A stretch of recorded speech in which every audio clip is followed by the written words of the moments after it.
knock on his door was the first he'd heard in 7 years. Silas Blackwood thought the world had forgotten him, tucked away on his mountain ridge where the pines scraped against a lonely sky.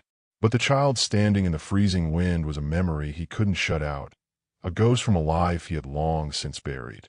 Silas had been 42 years upon this earth. Most of those years had been spent learning the hard language of solitude. His ranch was a kingdom of silence, bordered by jagged peaks and whispering forests. He was a widower, a man whose heart had been hollowed out by a fever that took his wife and son in the same cruel winter. Since then, his only conversations were with the wind and the cattle that bore his brand.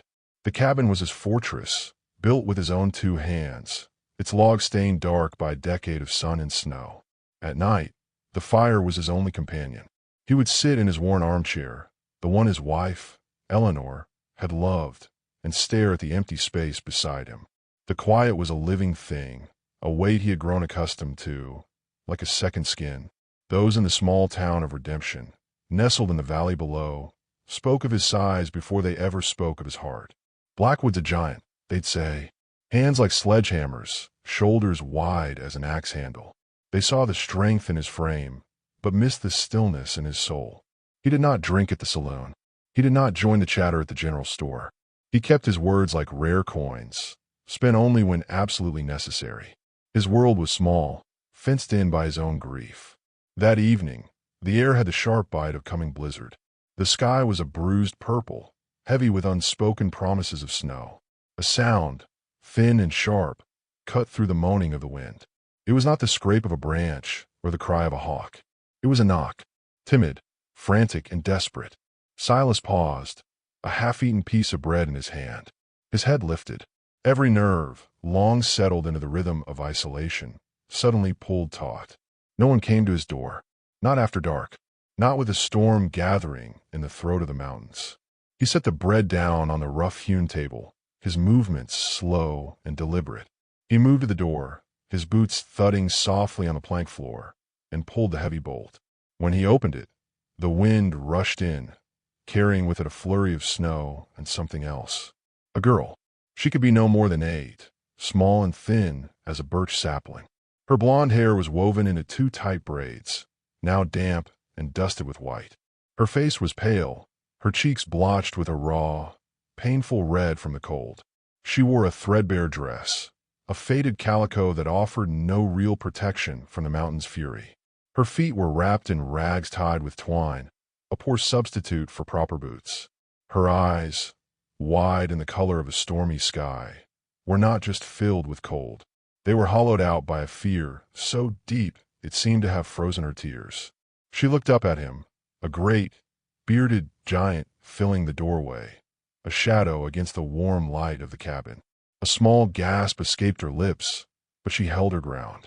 Her voice, when it came, was a fragile whisper that the wind nearly stole away. "Please, sir," she said, her teeth chattering. "My mama's dying." The words struck the deep silence of Silas's cabin and shattered it. They echoed in the empty spaces of his home, in the hollowed-out chambers of his heart where Eleanor and his boy, Thomas, used to live. For a long moment, he was frozen, a mountain of a man rendered motionless by a child's whisper. The girl's small chin trembled, but she did not cry. She stood with a sorrowful strength that no child should ever have to possess, holding herself together as if the slightest movement would cause her to crumble into dust. "Who's your mama, child?" Silas asked. His voice was a low rumble, rough from disuse, like stones grinding together at the bottom of a creek bed. She swallowed hard, her throat working beneath the smudges of dirt on her skin. Evelina Hayes." She took a shaky breath. "My name is Gracie. Where is she?" Silas pressed, his mind already turning, mapping the terrain, calculating the time. "He left her," Gracie whispered, the words tumbling out in a rush. "At the old trapper's lean-to, down by Miller's Creek. She fell. He said she was clumsy, but he pushed her." The girl's gaze dropped to the floorboards, ashamed, as if the violence was her own secret to keep. "She can't get up, sir. Her leg is turned the wrong way. Please, you have to help her." The name Hayes pulled at nothing in his memory.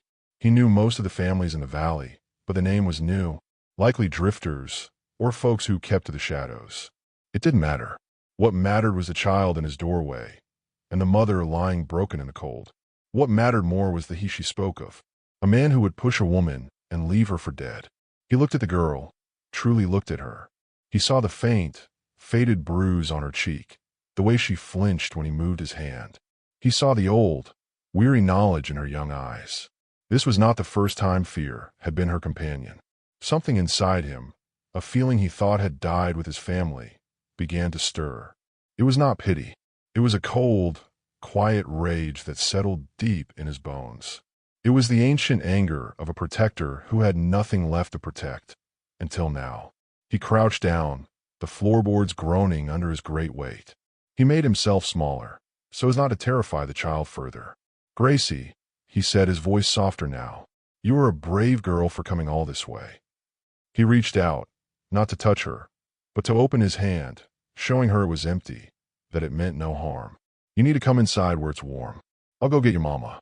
She hesitated, her gaze flickering from his face to the warmth of the fire inside. The cabin promised safety, but she had learned long ago that the hands of men were not to be trusted. Another gust of wind, fiercer this time, tore her thin dress. It was the storm that made her choice. She gave a small, defeated nod and stumbled past him, into the circle of light. Silas watched her go to the hearth, her small body drawn to the heat like a moth to a flame. He closed the door, shutting out the storm's howl. He grabbed his heavy sheepskin coat from its peg, pulled on thick leather gloves, and took the rifle from its rack above the mantel. He checked it, his movements economical and sure. He didn't know what he would find at that lean-to, but the mountain had taught him it was better to be prepared for the worst. As he turned to leave, Gracie's small voice stopped him. "Sir." He looked at her. She was holding her hands out to the fire, her thin shoulders trembling. "Will you bring her back?" she asked, her voice thick with unshed tears. "Truly." Silas looked at the child, so small and alone in his vast, empty cabin. In her, he saw a flicker of his son. In her plea, he heard an echo of his own desperate prayers that had gone unanswered years ago. "I will bring her back," he said, and it was not a promise. It was a vow. He strode out into the night, the door closing with a solid thud behind him. The snow was coming down harder now, thick and wet, already covering his tracks. Miller's Creek was 2 miles away, through dense timber and treacherous slopes. The cold was a physical thing, a beast with claws and teeth that tore at any exposed skin. But Silas did not falter. He carried no lantern. The moon was hidden behind the storm clouds, but he knew this land as well as he knew the lines on his own hands. His memory was his guide. The forest was a maze of skeletal trees, their bare branches rattling like bones in the wind. The world was reduced to shades of black and gray, the only sound the crunch of his boots in the snow and the roar of the storm. He walked with a relentless, ground-eating pace, his focus narrowed to a single point, the lean-to. He found it tucked into a shallow ravine, a dilapidated structure of rotting logs and peeling bark, barely visible against the snow-laden pines. It was a place of deep shadow, looking more like a tomb than a shelter. There was no light, no sign of life. A cold dread settled in his gut. He prayed he was not too late. He pushed aside the stiff, frozen animal hide that served as a door. The air inside was colder than the night, thick with the smell of damp earth, decay, and something else, the faint, metallic scent of blood. His eyes adjusted to the gloom. In the far corner, on a pile of dirty straw and rags, was a shape, a woman. He moved closer, his huge frame filling the small space. It was Mary Ellen. No, Evelina, the girl had said. Even in the near darkness, he could see the story of her suffering. Her face was swollen and bruised, a dark purple blooming across her cheekbone. One eye was nearly swollen shut. Her lip was split, dried blood crusted at the corner of her mouth. She was shivering violently, her breathing shallow and ragged. Her left leg was bent at an unnatural angle, the bone clearly broken. Her gaze lifted to him, and her one good eye widened, not with hope, but with a new wave of fear. She tried to scramble backward, to push herself away from the giant shadow that had just entered her nightmare. A sharp cry of pain escaped her lips as her leg moved. "Please," she gasped, her voice hoarse and broken. "Don't. Just leave me be." He'll come back. Silas's heart clenched. She thought he was one of them. Another man come to do her harm. He knelt slowly, carefully, making sure his movements were not threatening. Your daughter sent me, he said, his voice low and steady. Gracie. She's safe in my cabin. She's warm. The woman's expression shifted. The fear was still there, but now it was mixed with disbelief, with a flicker of desperate hope. Gracie, she whispered, the name of prayer. Is she all right? She's fine, Silas said. But you are not. I'm here to take you back with me. He saw the conflict in her eyes. The desire to be saved warring, with a lifetime of learning that salvation at the hands of a man always came with a price. You shouldn't, she rasped, her head falling back against the damp logs. Wait, he'll find out. He'll hurt you too. Let him try, Silas murmured, the words rumbling in his chest. He reached for her, his movements gentle, belying the raw power in his arms. He slid one arm beneath her shoulders and the other under her knees, taking care to avoid her injured leg. He lifted her, as if she weighed no more than a child. She was lighter than he expected, a fragile bundle of bones and pain.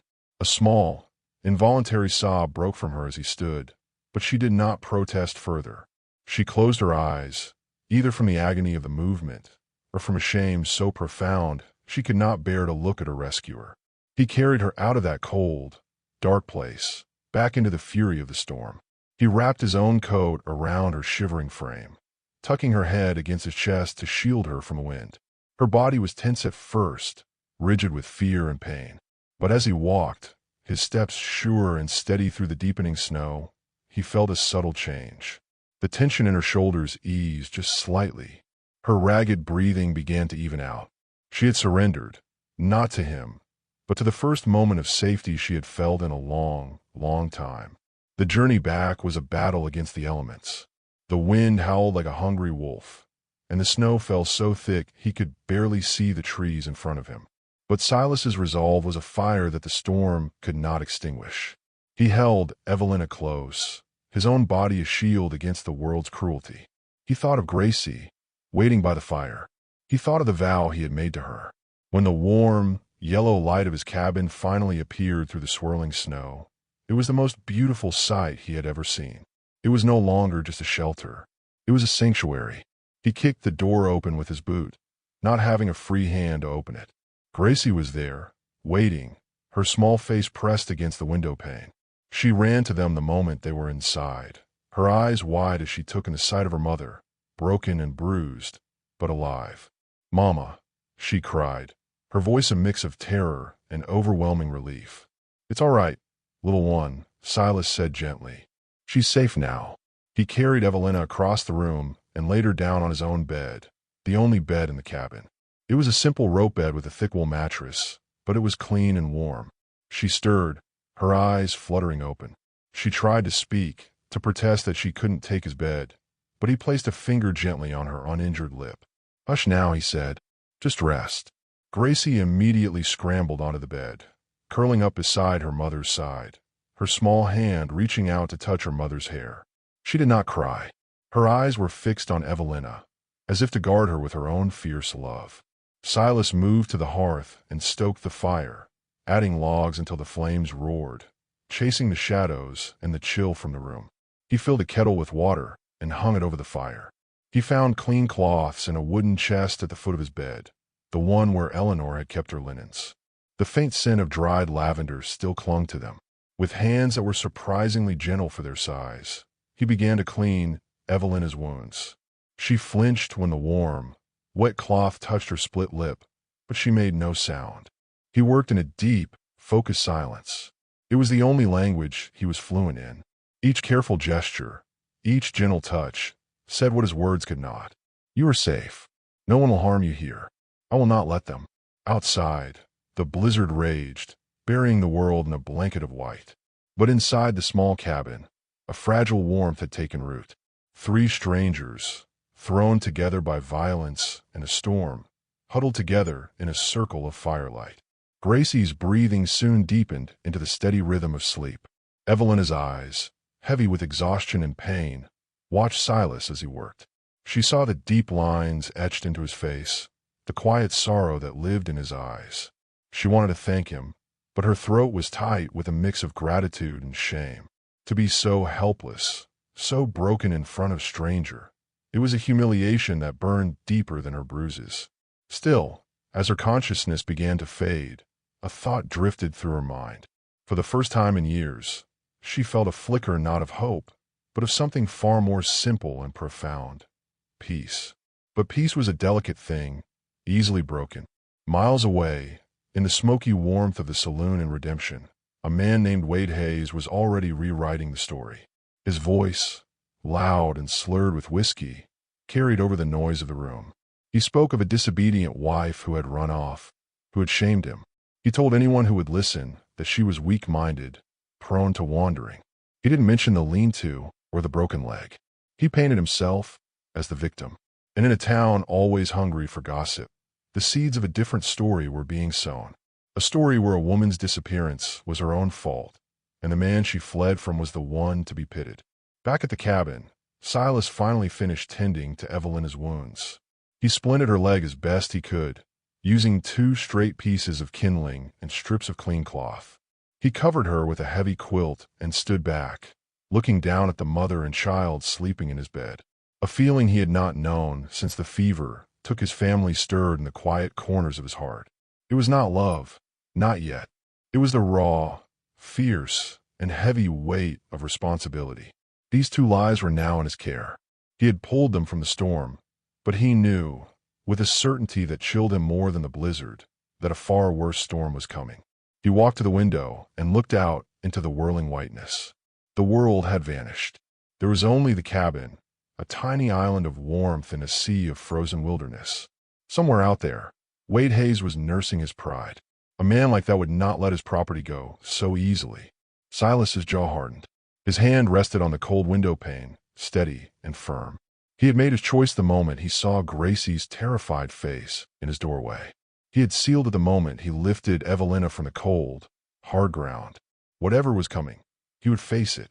He would not let them fall again. And so the cabin, once a monument to his loneliness, became something more. It became a sanctuary, a fortress, a battleground where one man's quiet vow would have to stand against another man's raging pride. The fire crackled, the wind howled, and a new, fragile silence settled. It was the silence of a beginning. Dawn broke late and reluctant, a smear of pale gray light against the cabin's small window. The blizzard had exhausted itself, leaving behind a world transformed. The snow lay in deep, silent drifts, smoothing the sharp edges of the mountains into soft, white curves. It was a beautiful, desolate landscape, a pristine wilderness that had buried all paths, all connections to the world below. Inside the cabin, the only sounds were the soft hiss and pop of the embers in the hearth and the gentle, rhythmic breathing of the sleepers. Silas had not slept. He had spent the night in his armchair, the rifle resting across his lap, his gaze alternating between the sleeping forms on his bed and the snow-piled window. He was a sentinel, a guardian of this small, fragile peace. In the long, quiet hours of the night, watching them, an ache he had long suppressed had returned. It was the ache of a protector's heart, an instinct that had been dormant for 7 years. He had failed to protect his own family from the fever. He would not fail this one. As the light grew, Evelina stirred. Pain, sharp and immediate, brought her fully awake. She tried to sit up, her body protesting with a chorus of groans. Her gaze swept the unfamiliar room, the rough-hewn log walls, the stone fireplace, the towering, bearded man rising from the chair, and memory came rushing back. The fall, Wade's cold eyes, the desperate flight of her daughter through the snow, the giant who had carried her from the darkness. A hot flush of shame washed over her. She was in a stranger's bed, in a stranger's home, broken and helpless. She pulled the quilt higher, a useless gesture of modesty. "Morning," Silas said, his voice a low rumble. He moved to the fire, his back to her, giving her a moment to collect herself. "The storm has passed." "Thank you," she whispered, the words catching in her raw throat.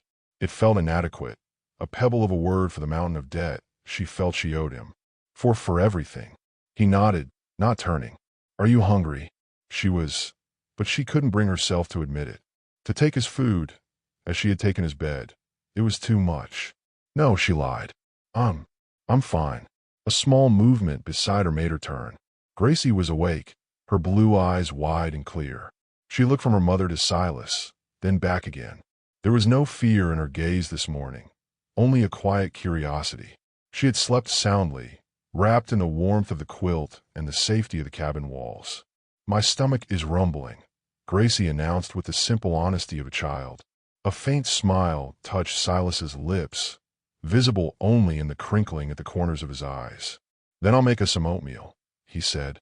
He moved about the cabin with a quiet efficiency that spoke of years of solitude. He fetched water from a bucket by the door, measured oats from a tin canister, and set a pot over the fire. His movements were large, but not clumsy. There was a grace to his quiet competence. Evelina watched him, her apprehension slowly giving way to a cautious observation. This was not a man like Wade. Wade was a creature of noise and bluster, his moods as unpredictable and violent as a summer thunderstorm. This man was still and solid as the mountains that surrounded them. Gracie, emboldened by the smell of cooking oats, slid carefully off the bed, her small feet making no sound on the wooden floor. She approached Silas, stopping a few feet away, her hands clasped behind her back. "My mama says thank you," she said formally, as if reciting a line she had practiced. Silas glanced down at her. He didn't smile, but the stern set of his jaw softened. "You are both welcome here," he replied. He ladled the steaming oatmeal into 3 wooden bowls. "There's molasses, if you like it sweet." He brought one of the bowls to Evelina, his large, calloused hand surprisingly steady. Their fingers brushed as she took it, and she felt a jolt, not of fear, but of surprise. His touch was warm. It had been a long time since a man's touch had felt like anything other than a threat. They ate in silence, a silence different from the one Silas was used to. It was not empty. It was filled with the small sounds of life, the scrape of spoons against wood, Gracie's soft sigh of contentment, the crackle of the fire. It was a fragile, domestic scene, an island of impossible peace. When they were done, Silas took the empty bowls.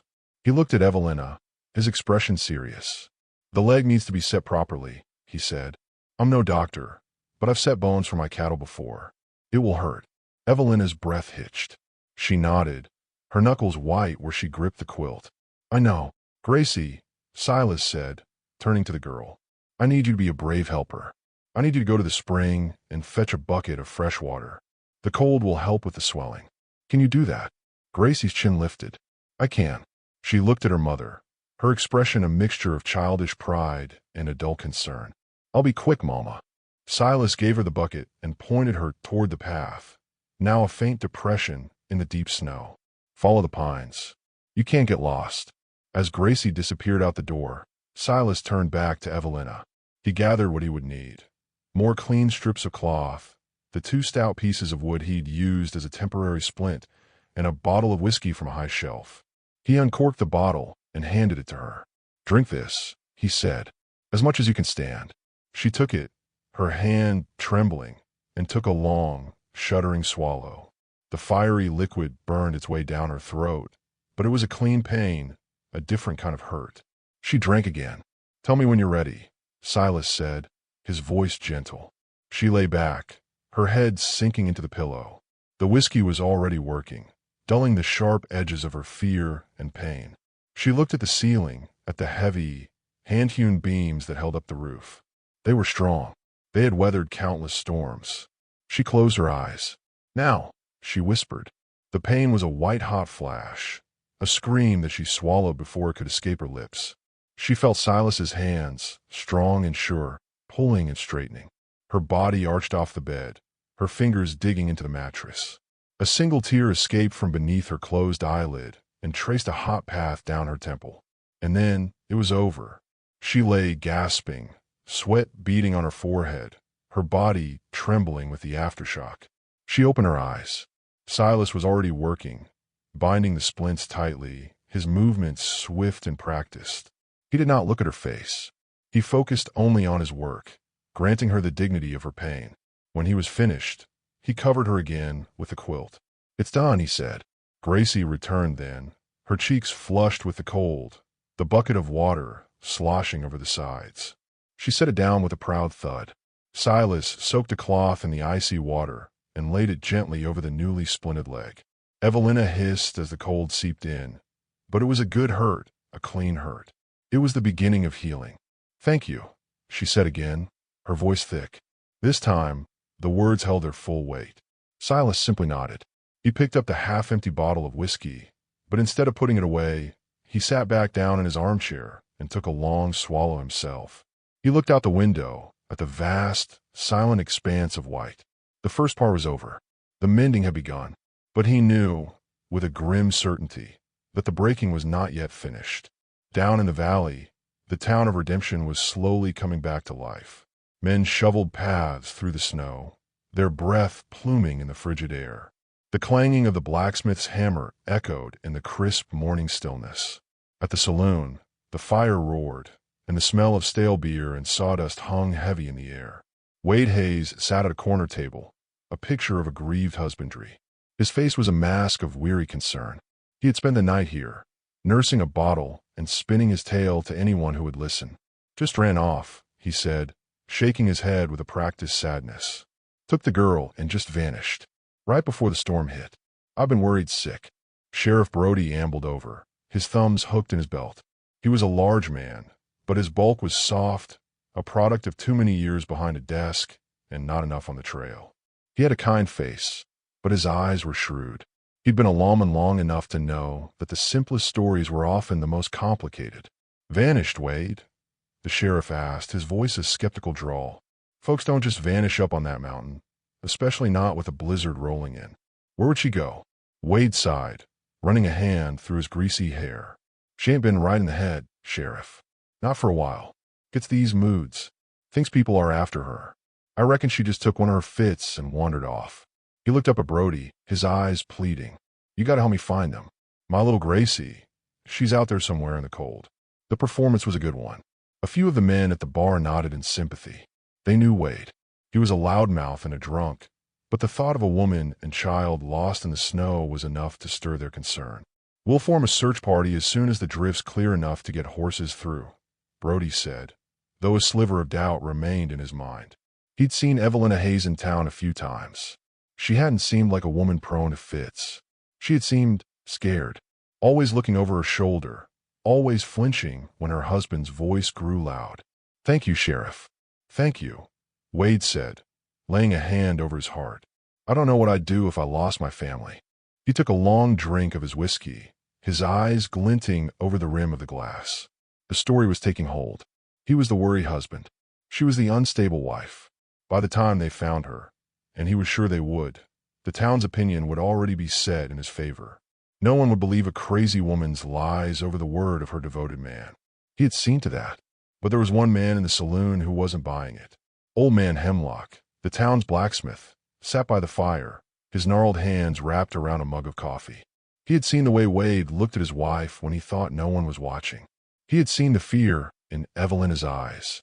He had also seen Silas Blackwood ride into town for supplies a few weeks back. He knew the quiet strength in that man, the deep well of sorrow he carried. Hemlock didn't know what had happened up on that mountain, but he knew that men like Wade Hayes were the cause of trouble, and men like Silas Blackwood were often the ones who had to clean it up. He said nothing, but he watched, and he listened, and he waited. Back at the cabin, the day passed in a slow, quiet rhythm. Silas tended to the fire, melted snow for water, and checked on Evelina's leg. Gracie, finding her footing in this new, calm world, began to explore. She ran her small fingers over the carved figures of animals that Silas had whittled and placed on the mantel. A bear, a deer, a wolf. "Did you make these?" she asked, her voice full of wonder. "I did," Silas replied. "They're beautiful," she breathed. "Could you teach me?"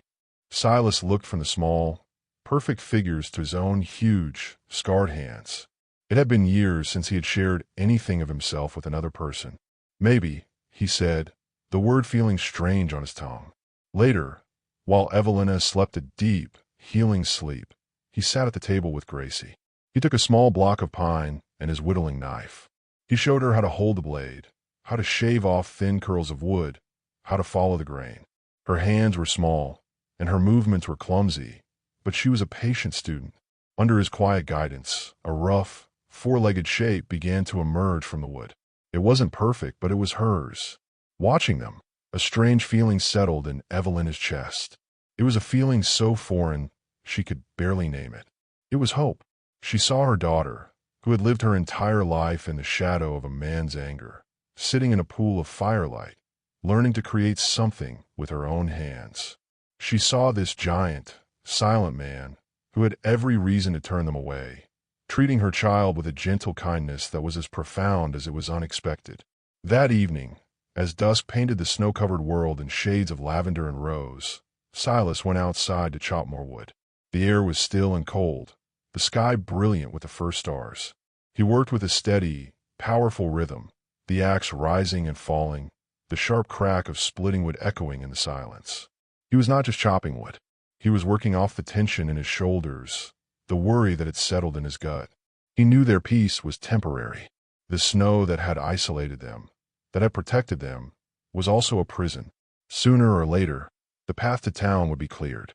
Sooner or later, Wade Hayes would come looking for what he considered his property, and Silas Blackwood would be ready.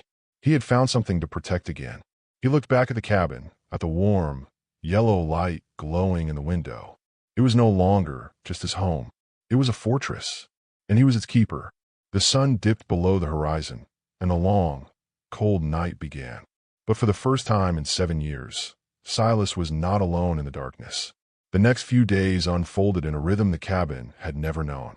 The world outside remained a pristine, silent expanse of white, the deep snow a barrier that held the town and its troubles at bay. Inside, a fragile domesticity began to take root. The small space, once a vessel for one man's solitary grief, now held the quiet hum of 3 lives knitting together. Evelina's healing was slow but steady. The pain in her leg remained a constant, sharp reminder of Wade's cruelty, but the bruises on her face began to fade, yellowing at the edges like old paper. With each passing day, however, a deeper healing was taking place. The fear that had lived in her eyes for so long began to recede. She watched Silas, studying him with a quiet intensity. She saw the way he banked the fire each night to ensure it would last till morning. She saw the gentleness in his large hands as he helped Gracie carve a lopsided-looking rabbit from a scrap of wood. She saw the respect in the way he would turn his back when she needed to tend to her private needs, granting her a dignity that her own husband never had. He asked for nothing. He made no demands. His presence was a solid, reassuring wall between her and the world that had hurt her. She began to talk, her words starting as a trickle and slowly becoming a quiet stream. She told him about Gracie, about her fierce love for books she couldn't read and stories she couldn't write. She spoke of her own childhood on a small farm far to the east, of a life before Wade, a life where her hands had known the feel of garden soil instead of the sting of a slap. She never spoke of the years in between. She didn't have to. The story was written in the scars, both visible and unseen. Silas listened. He was a natural listener, his silence an invitation. He rarely offered words in return, but she began to understand that his quiet nods, the way his eyes would soften, were his own form of conversation. He was a man who spoke through actions. He spoke by keeping the woodpile high, by ensuring there was always warm stew in the pot, by placing another quilt over her when she shivered in her sleep. For Gracie, the cabin was a universe of wonders. She had never known a home without shouting, without the constant, trembling fear of a man's temper. The quiet of Silas's cabin was not an empty quiet. It was a peaceful one. It was a space where she could breathe. She chattered to Silas as he worked, her childish voice filling the corners of the room that had been silent for so long. She followed him like a small shadow as he checked his snares for rabbits, her eyes wide with excitement at the simple business of survival. One afternoon, she found a small, dusty book on a high shelf. It was a collection of fables, its cover worn and its pages soft with age. It had belonged to his son, Thomas. Gracie brought it to him, her face a question. "Can you read it to me?" she asked, her voice small. Silas froze, his hand hovering over the axe he was sharpening. The book was a relic from the before time, a piece of a life he had locked away. He hadn't opened it since the boy had died. The pain was a sudden, physical blow. He looked at Gracie's hopeful face, and then at the book. To refuse would be a cruelty he couldn't inflict. To accept would be to open a door he had long since nailed shut. Slowly, he took the book. He sat down by the fire, Gracie immediately settling at his feet, her head resting against his knee. He opened it, the spine cracking in protest. His voice was rough at first, stumbling over words that felt foreign in his mouth. He read the story of the lion and the mouse. As he read, the ghosts of the past seemed to gather in the room, but they were not menacing. He could almost feel Eleanor's presence, her soft smile as she listened to him read to their son. When the story was finished, a comfortable silence settled. Gracie looked up at him, her eyes shining. "You read good," she said, the highest of compliments. A strange, tight feeling constricted Silas's chest. It was grief, yes, but it was threaded with something else. Something warm. He put his hand on Gracie's head, his fingers resting on her braided blonde hair. It was the first time he had touched her with simple affection. The gesture was small, but for the three people in that room, it was monumental. It was the moment a fortress began to feel like a home. While a new life was taking shape in the mountain cabin, the old one was festering in the valley below. The snow finally began to melt under a relentless sun, turning the streets of Redemption into a mire of mud and slush. The path up the mountain was still impassable for a wagon, but it was clear enough now for men on horseback. Wade Hayes's performance, as the grieving husband, was beginning to wear thin. His worry had soured into an impatient, whiskey-fueled anger. He paced the saloon like a caged animal, his story of a flighty, unstable wife becoming more elaborate and venomous with each telling. "She's probably shacked up with some trapper," he'd snarl to the other patrons. "Took my daughter and ran off with the first man who looked at her sideways. When I find her, so help me," he would let the threat hang in the air, his knuckles white around his glass. Sheriff Brody watched him, his dislike for the man growing with each passing day. Brody was not a complicated man, but he believed in a simple kind of order. He believed wives shouldn't have old bruises that matched the shape of a man's fist, and children shouldn't look at their own fathers with fear in their eyes. He had seen both in the Hayes family. "We'll be able to ride up tomorrow morning, Wade," the sheriff said, his voice flat. "I'm gathering a few men to go with us." "It's about time," Wade sneered. "Another day, and they'll probably be halfway to the next state." "Somehow I doubt that," Brody replied dryly. He turned to old man Hemlock, who was nursing coffee at the bar. "Hemlock, I'd be obliged if you'd ride with us. You know the mountain as well as anyone." Hemlock nodded slowly, his shrewd eyes meeting the sheriff's. "I'll come." He knew this wasn't just a search party. It was a reckoning, and he wanted to be there to see which way the scales of justice would tip. The next morning, a small posse of 5 men gathered in front of the sheriff's office. The air was cold and clean, the sky a brilliant, cloudless blue. There was Sheriff Brody, Wade Hayes, Hemlock the blacksmith, and 2 other ranchers who had been swayed by Wade's story and the promise of some excitement. Wade was agitated, his horse dancing nervously beneath him. He was a man eager for confrontation. For the moment he could reassert his authority. As they started up the winding trail, leaving the muddy town behind for the clean snow of the high country, a grim silence fell over the group. Each man was lost in his own thoughts, his own version of the story they were riding into. Silas saw them long before they saw him. He was splitting logs in the clearing in front of his cabin when he caught the movement on the trail below, a dark line of riders moving slowly against the white snow. He had been expecting them. He laid his axe aside, his movements calm and deliberate. He felt no fear, only a cold, hard certainty. He went inside. Evelina was sitting up in the bed, her face pale. She had heard the sound of the horses. Gracie ran to her, hiding her face in her mother's side. "It's him," Evelina whispered, her voice trembling. "Stay inside," Silas said, his voice a low command. He took his rifle from the rack above the mantel. He didn't check it. He already knew it was loaded. "Stay away from the window."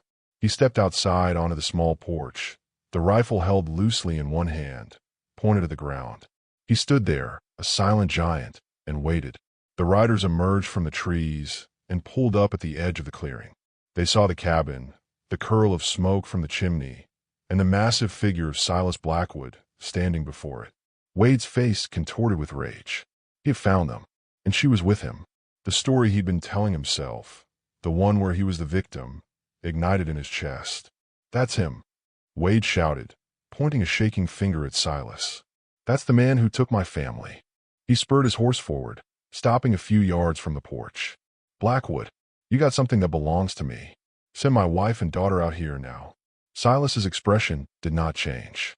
His eyes, cold as the mountain stone, were fixed on Wade.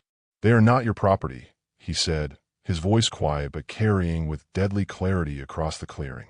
"The hell they ain't," Wade roared, his face turning a blotchy red. He started to dismount, his hand moving toward the pistol holstered at his hip. "I wouldn't do that if I were you," Sheriff Brody said, his voice cutting through the tension. He had dismounted, his own movements slow and cautious. He looked from Wade's barely controlled fury to Silas's immovable calm. This was not the scene he had expected. He had expected to find a woman and child who had lost their way, not two people being sheltered. "He kidnapped them, Sheriff. Can't you see?" Wade sputtered, gesturing wildly at the cabin. "It doesn't look like a kidnapping to me, Wade," Brody said, his eyes on Silas. "Blackwood, what's your side of this?" Before Silas could answer, the cabin door opened. Evelina stood there, framed in the doorway. She was using a crude crutch that Silas had fashioned for her, and she was trembling, but she stood tall. Gracie peeked out from behind her skirts, her small hand clutching her mother's dress. Wade's eyes bulged. "Evelina, get out here this instant. You've shamed me enough." Evelina took a deep, shuddering breath. She looked past her husband, her eyes finding the sheriff. "He tried to kill me, Sheriff Brody," she said, her voice shaking but clear. "He beat me, and he pushed me, and he broke my leg. He left me to die in the old trapper's lean-to. My daughter, Gracie, had to go for help in the middle of a blizzard." Her gaze shifted to Silas. "This man, he saved our lives." A stunned silence fell over the clearing. The two ranchers exchanged uneasy glances. This was not the story Wade had told them. Old Man Hemlock simply nodded to himself, as if his suspicions had just been confirmed. Wade laughed, a harsh, ugly sound. "She's lying. I told you, Sheriff, she ain't right in the head. She fell, the clumsy fool. I went for help, and when I got back, she was gone. This giant must have found her and filled her head with lies." "Is that so?" Brody asked, his gaze still fixed on Evelina. "Ma'am, are you here of your own free will?" "Yes," Evelina said, her voice growing stronger. "For the first time in 10 years, I am." That was when Wade snapped. The last vestige of his control vanished. With a wild cry of rage, he drew his pistol. "You are my wife," he screamed, leveling the gun not at Silas, but at Evelina. "You'll come back with me, or you'll go to the devil." It happened in a fraction of a second. Before Wade could pull the trigger, before the sheriff could even draw his own weapon, Silas moved. He was not a man of wasted motion. He raised his rifle, the butt settling against his shoulder in one smooth, fluid movement. There was a deafening crack, and the pistol was blasted from Wade's hand, spinning through the air before landing in the snow. Wade stared at his hand, now numb and empty, then at Silas, his mouth hanging open in disbelief. He had underestimated the silent man. He had mistaken stillness for weakness. Silas worked the lever on his rifle, ejecting the spent cartridge and chambering a new one. The click was the loudest sound in the world. He did not raise the rifle again. He didn't have to. His eyes, hard and unwavering, were promise enough. "Now," Silas said, his voice a low growl that seemed to come from the very mountain itself, "you will get on your horse, and you will ride away from here, and you will never come back." The shot echoed, then faded, leaving a silence in the clearing that was heavier than any sound. The world seemed to hold its breath. The smoke from Silas's rifle dissipated into the crisp mountain air, a phantom of the violence that had almost been. Wade Hayes stood frozen, staring at his tingling, empty hand, his face a canvas of shock and raw humiliation. The bravado, the righteous anger he had so carefully constructed, had been shattered by a single, perfectly aimed bullet. Sheriff Brody was the first to move. He holstered his own pistol, which he hadn't even had time to fully draw. He walked over and kicked Wade's gun further into a snowdrift, his expression one of weary disgust. He had seen enough. The truth of the matter was no longer a question of he said, she said. It was written in the terror on Evelina's face, in the defiant strength of Silas Blackwood, and in the ugly, cornered look of the man who had just aimed a gun at his own wife. "Wade," the sheriff said, his voice leaving no room for argument. "You're done here." "But she's my wife." Wade stammered, his voice cracking. He looked around at the other men, searching for an ally, for someone to validate the narrative he had lost control of. But the two ranchers who had ridden up with him now looked at him with open contempt. They were simple men, but they understood the difference between a family squabble and a man willing to murder his wife in broad daylight. Old Man Hemlock spat a stream of tobacco juice onto the snow. "You ain't no husband," he grumbled, his voice like gravel. "You're a coward. Get on your horse, Wade," Brody commanded, his hand resting on the butt of his pistol now. "You'll ride back to town with me. We'll have a long talk in my office about what happens next." The implication was clear. Things would be different now. The law, which had for so long been blind to Evelina's suffering, had finally opened its eyes. Defeated, Wade stumbled back to his horse. He hauled himself into the saddle, his movements clumsy and graceless. He refused to look at Evelina or Silas. He couldn't bear to see the woman he had terrorized standing under the protection of another man, a better man. He couldn't bear to look at the giant who had bested him without a single shout, using a quiet resolve that was more powerful than all of Wade's empty rage. As he wheeled his horse around, his eyes, full of venomous promise, met Silas's for a fleeting second. It was a look that said, "This is not over." Silas watched him go, his rifle still held at his side.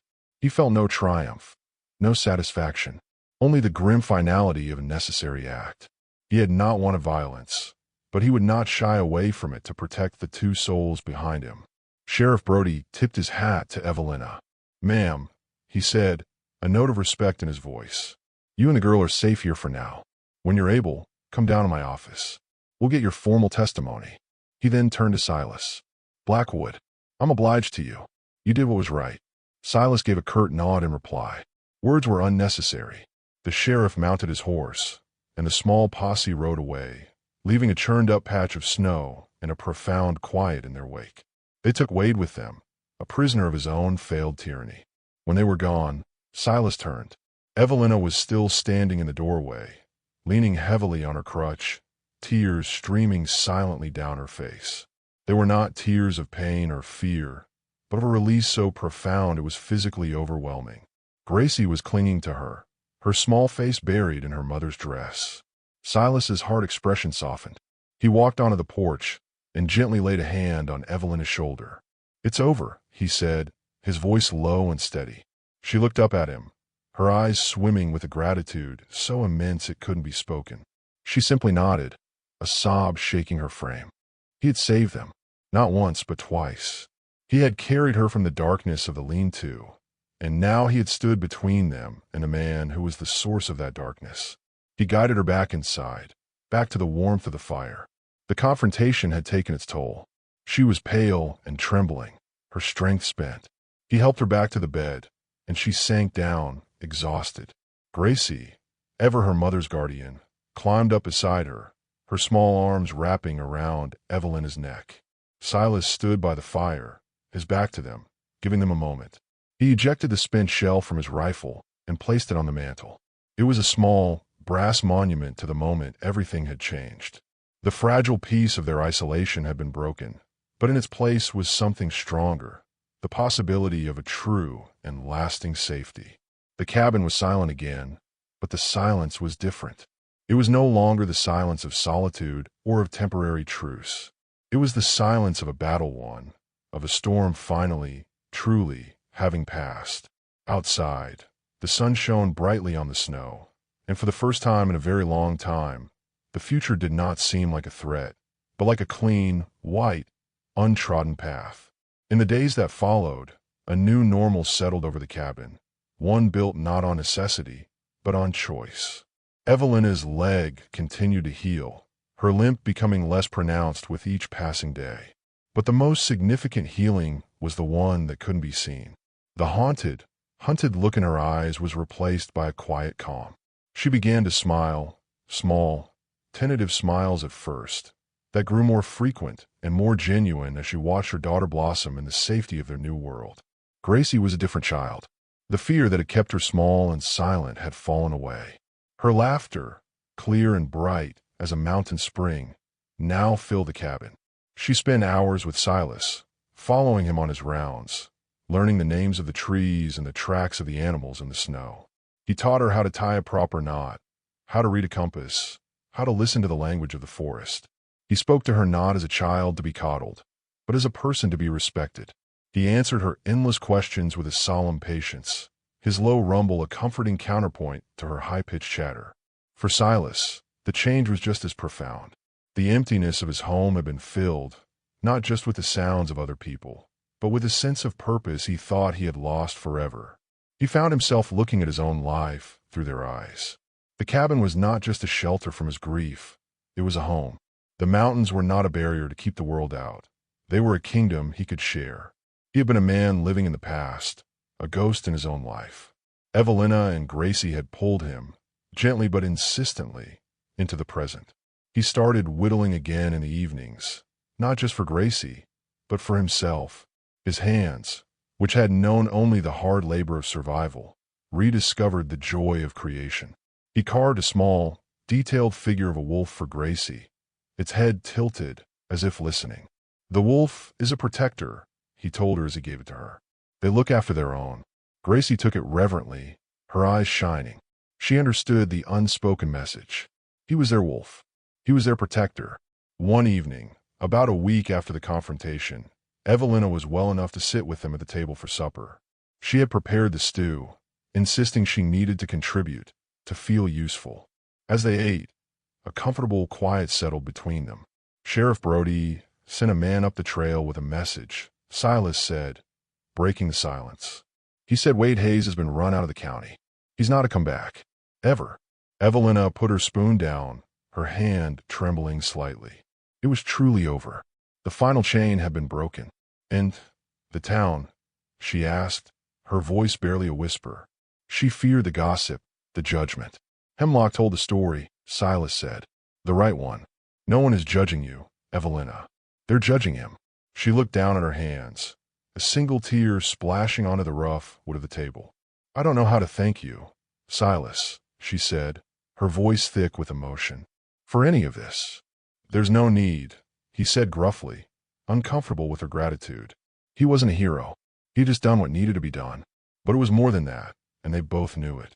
He had taken them in, two broken strangers, and given them a sanctuary. He had faced down a man with a gun to protect them. He had given them back their lives. "What will you do now?" he asked, his gaze fixed on his bowl. The question hung in the air, heavy with unspoken possibilities. They were free to go, to start a new life, anywhere they chose. The thought of them leaving, of the cabin returning to its hollow silence, was a cold knot in his stomach. Evelina looked at Gracie, who was happily scraping the last of the stew from her bowl, oblivious to the adult currents swirling around her. She then looked around the small, warm cabin. It was more of a home to her than any place she had ever lived. Finally, she looked at the giant, solitary man across the table, the man who had shown her that strength could be gentle, that silence could be kind, and that a man's hands could be used to build and protect, not just to break and harm. "I don't know," she answered honestly. She paused, gathering her courage. We don't have anywhere to go. No family to turn to." She took a deep breath. "If it's not too much to ask, we were wondering if we could stay. Just for a while. I can cook and clean, mend your clothes. Gracie can help. We won't be a burden." Silas looked up, his eyes meeting hers across the table. He saw the plea in her gaze, but he also saw something more, a tentative hope. She wasn't just asking for shelter. She was asking for a place to belong. He thought of the long, empty years he had spent alone, the silence a constant companion. He thought of the laughter that now echoed off these walls, of the small, hand-carved animals that now lined the mantel, of the simple joy of reading a story by the fire to a child who looked at him with trust and admiration. A slow, rare smile spread across his face, transforming his stern features. It was a smile that reached his eyes, crinkling the corners and lighting them from within. "This is your home now, Evelina," he said, his voice a low, steady rumble. For as long as you want it to be. And in that moment, the story found its true ending. It was not in the echo of a gunshot or the defeat of a villain. It was in the quiet, simple choosing of a new life. It was the story of a little girl whose desperate plea for help had not only saved her mother, but had also rescued a man from his own solitude. Three broken people, brought together by a storm, had found in each other the missing pieces of themselves. They had weathered the blizzard, faced the monster, and on the other side, had discovered not just survival, but the quiet, sturdy, and profound gift of a family. The giant rancher's response had shocked them all, not because of its violence, but because of its grace. He hadn't just saved a life, he had built a new one. And in the heart of the silent mountains, a new story, one of hope and healing, was just beginning. Spring arrived late in the high country, but when it came, it was with a fierce, determined beauty. The great, heavy blankets of snow receded, first from the south-facing slopes, then from the deep woods, until only stubborn patches remained in the darkest hollows. The world, once a study in black and white, exploded into a riot of color. The creeks, swollen with meltwater, roared through the ravines. The aspens and birches sprouted leaves of a green so vibrant it ached to look at, and the forest floor became a carpet of wildflowers, Indian paintbrush, bluebells, and wild columbine. With the thaw came a new chapter for the inhabitants of the cabin. The confinement of winter gave way to the expansive freedom of spring. Evelina, now walking with only a slight limp, discovered a small, fallow patch of earth behind the cabin where the sun lingered longest. It had been Eleanor's garden. With a sense of reclaiming not just the land, but her own identity, Evelina set to work. Silas tilled the soil for her, his powerful arms turning the dark earth, and she followed behind, her hands, for the first time in years, feeling the familiar comfort of soil. She planted seeds they had bought on a trip to town, beans, squash, and potatoes. Tending to the small garden became her quiet ritual, a way to cultivate life and hope from the dormant ground. The trip to Redemption had been a test. It was their first journey down the mountain as a unit, a public declaration of their new reality. Evelina had been nervous, her hands clenched in her lap as Silas guided the wagon down the winding trail. She feared the whispers, the stares, the judgment. But what she found surprised her. Old Man Hemlock greeted them with a gruff nod and a complimentary sharpening of Silas's axe. The woman who ran the general store, a stern-faced widow named Mrs. Gable, gave Gracie a piece of rock candy and met Evelina's eyes with a look of quiet understanding, not pity. The story Hemlock had told had taken root. The town had not seen a scandalous tale of a runaway wife, but a story of rescue and quiet courage. They saw a woman who had survived and a man who had helped her. The shame she had carried for so long was not hers to bear, and seeing that reflected in the eyes of her neighbors was a liberation. Silas, too, was changing. The townspeople, who had once known him only as a reclusive giant, began to see the man behind the myth. They saw him with Gracie perched on the wagon seat beside him, her bright chatter a stark contrast to his customary silence. They saw the way his gaze would find Evelina in a crowd, a quiet, protective check-in that spoke volumes more than words. He was still a man of few words, but his silence no longer seemed born of sorrow, but of a deep, settled contentment. He had been a man defined by what he had lost.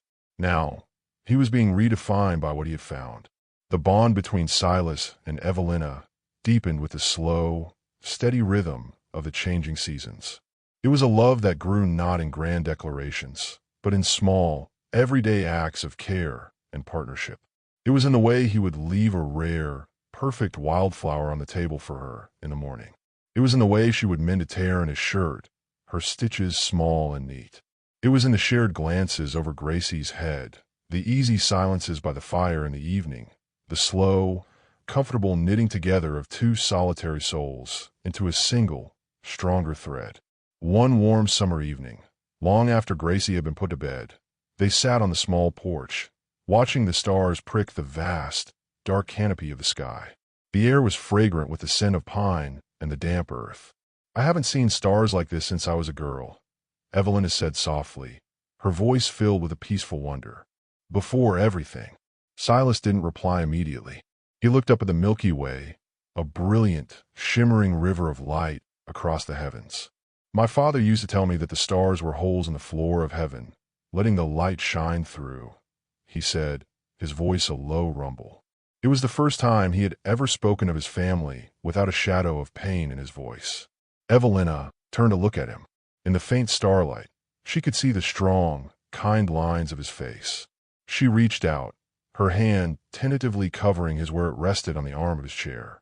His hand was large, warm, and calloused from a lifetime of hard work. He turned his palm up, his fingers lacing with hers. It was not a gesture of passion, but of a profound and quiet belonging. It was a promise, made without words, that they would face all the nights to come, together. As summer bled into the gold and crimson of autumn, a new challenge arose. A sickness, a fever much like the one that had stolen Silas's first family, began to move through the valley. It started with a cough, then a fever, then a weakness that laid strong men low. Fear, a cold and familiar specter, crept back into the mountains. When word reached them that Sheriff Brody's own son had taken ill, Silas made a decision. He spent a day in the highest reaches of the mountains, gathering the herbs and roots that his wife, Eleanor, had known how to use. Yarrow for fever, elderberry for coughs, and willow bark for pain. He brewed a strong, dark tea, a remedy passed down through generations of mountain folk. It's not a cure, he told Evelina, his face grim as he bottled the concoction, but it might help. He rode down to town alone, leaving his new family in the safety of the cabin. The town was quiet, the streets nearly empty, fear hanging in the air thicker than the autumn mist. He left the bottles of tea on the sheriff's doorstep, knocked once, and rode away before anyone could see him. It was an act of quiet community from a man who had long considered himself an outcast. But the sickness was relentless. A few weeks later, Gracie woke with a flush on her cheeks and a dry, rasping cough. The fear that Silas felt was a cold, paralyzing terror. It was history repeating itself, a nightmare he had never truly woken from. He saw his son, Thomas, in her feverish eyes. He felt the ghost of his own helplessness wrap around him. Evelina, however, refused to surrender to the fear. She had fought too hard for this life, for this child's happiness, to let it be stolen by a fever. She took charge, her movements calm and efficient. She brewed the teas Silas had gathered. She sponged Gracie's small, hot body with cool water. She sat by her bedside day and night, whispering stories, singing soft lullabies, her love a fierce, protective shield. Silas watched her, and in her strength, he found his own. He was not the same man he had been 7 years ago. He was no longer alone in his fight. He sat with them, his large, comforting presence a rock in the churning sea of their fear. He held Gracie's hand when she cried out in her delirium. He held Evelina when her courage wavered in the deep, dark hours of the night. They fought the fever together, a united front, their combined strength more than the sum of its parts. After 3 long days, the fever broke. Gracie woke, weak and pale, but her eyes were clear. The first word she whispered was Silas. He went to her, his heart a painful, swelling thing in his chest. He smoothed the damp hair from her forehead, his touch uncharacteristically gentle. "I'm here, little one," he murmured. "I'm here." Relief washed through the small cabin, so potent it was almost a physical presence. They had faced the ghosts of the past, and they had won. The sickness had not been a curse repeating itself.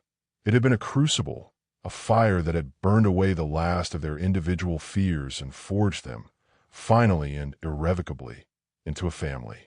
Winter came again, blanketing the mountains in a familiar shroud of white. But this winter, the cabin was different. It was no longer a place of solitude, but of warmth and light. The fire in the hearth burned brighter. The silence was filled with the sounds of a family. Gracie's laughter as she learned to read from Thomas's old book, Evelina's soft humming as she cooked, Silas's low rumble as he told them stories of the mountains. One afternoon, with the snow falling thick and soft outside, Silas sat at the table, carving. He was not making an animal this time. With painstaking care, he was carving 3 figures, a tall, broad-shouldered man, a woman with a gentle face, and a small girl with braided hair standing between them, their hands linked. He worked for hours, his knife moving with a loving precision. When he was finished, he set the small wooden sculpture on the mantel, in the center, between the bear and the wolf. Evelina came to stand beside him, her arm brushing his. She looked at the small carving, at the three figures bound together in a circle of carved wood. Tears welled in her eyes, but this time, they were tears of a deep and profound joy. "It's us," she whispered. "It's us," he confirmed, his voice thick with an emotion he would never be able to put into words. He put his arm around her, and she leaned her head against his shoulder. Gracie came and stood in front of them, looking from the carving to their faces. In that small, simple moment, the story found its completion. A knock on the door in the middle of the blizzard had not just been a plea for help. It had been an answer to a prayer that none of them had even known they were whispering. A little girl, crying that her mama was dying, had brought life back to a place, and a man that had been dormant for far too long. The giant rancher's response had indeed shocked them all, for in saving two strangers, he had, at last, saved himself, creating a family as strong and enduring as the mountains that cradled their home. If you enjoyed this story, don't forget to leave a like, share your thoughts in the comments, and subscribe for more stories like this. See you in the next one.